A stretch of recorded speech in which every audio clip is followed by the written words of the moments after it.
Hi, welcome to today's video diary for finding my way with Pi, purpose, intention, and emotion.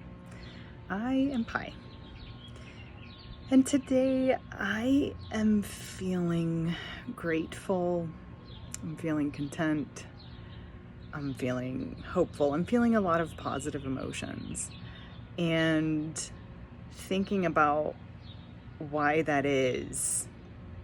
I believe I've passed through at least one of the challenging parts of rebuilding myself and going through healing and really embracing whole being.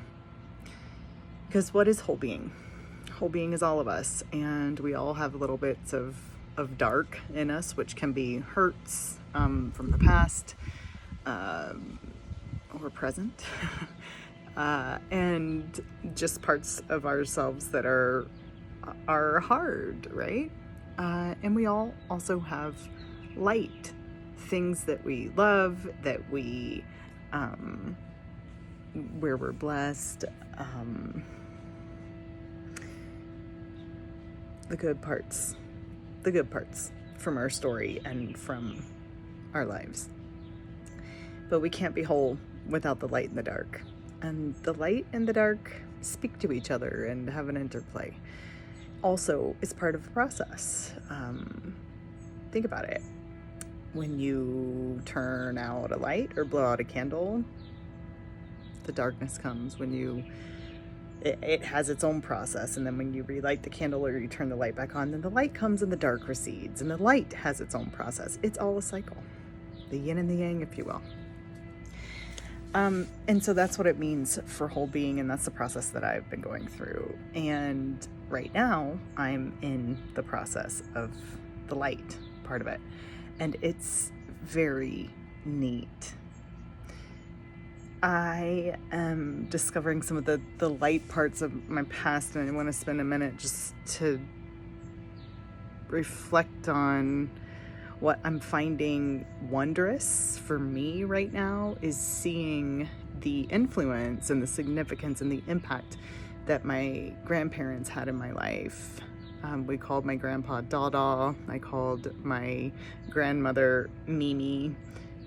And from Dada, just short and sweet, I picked up that he built wealth, both in family and monetarily, through mastering his craft and supporting his family. And he was a very kind man and steadfast. And from my Mimi, I picked up the artist. I picked up that, she did certain things for her. One of the exchanges she and I had, it was about her lipstick. She loved her bright lipstick. She told me once when I was very little and was next to her dressing table that she wears her lipstick for her. She doesn't wear it for others. It was for her. And I kind of absorbed that, and always, lipstick is like my armor now.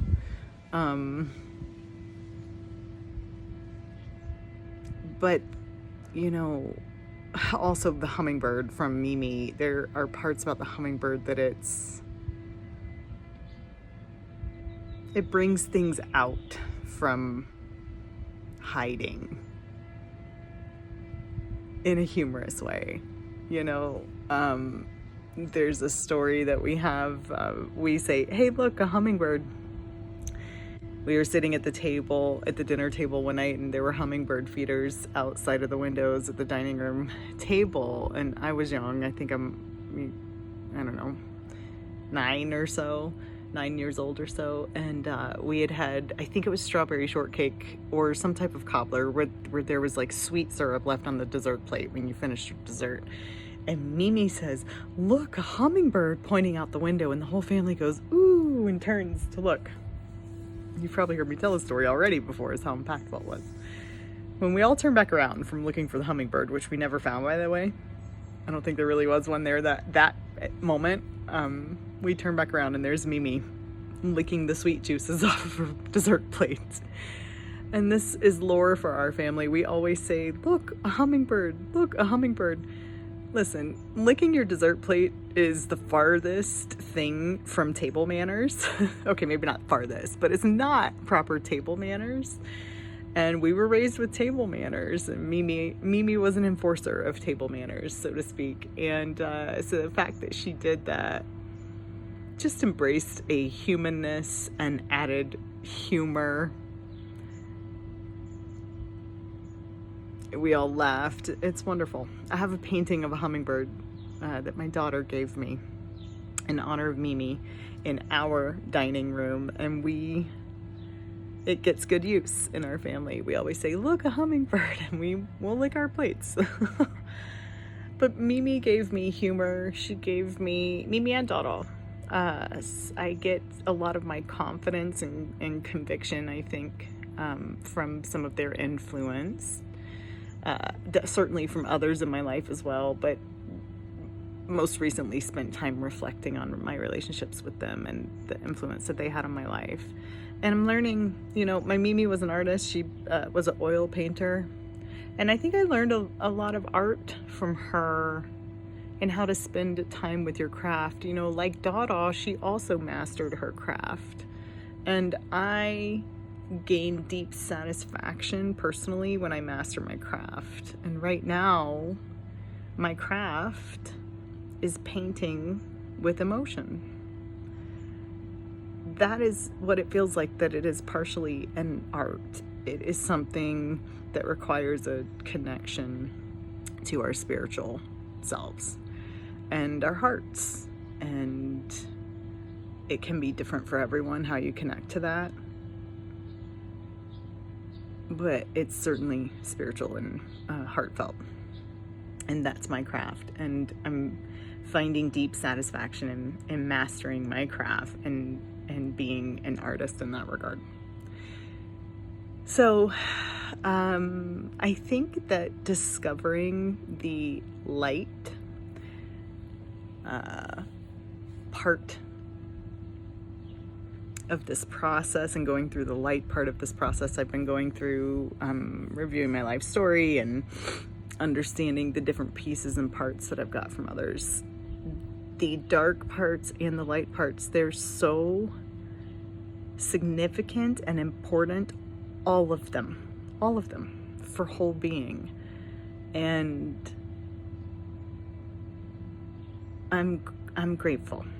I'm grateful for all of it. I'll end on this note. I finally bought a hummingbird feeder. I bought a 2-pack, and I'm going to put 2 of them up in our backyard, and our dining room table overlooks the backyard. And I sure hope we can attract some hummingbirds. It represents for me healing.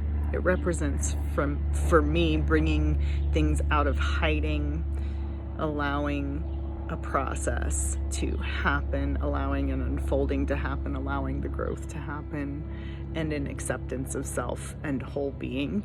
And also represents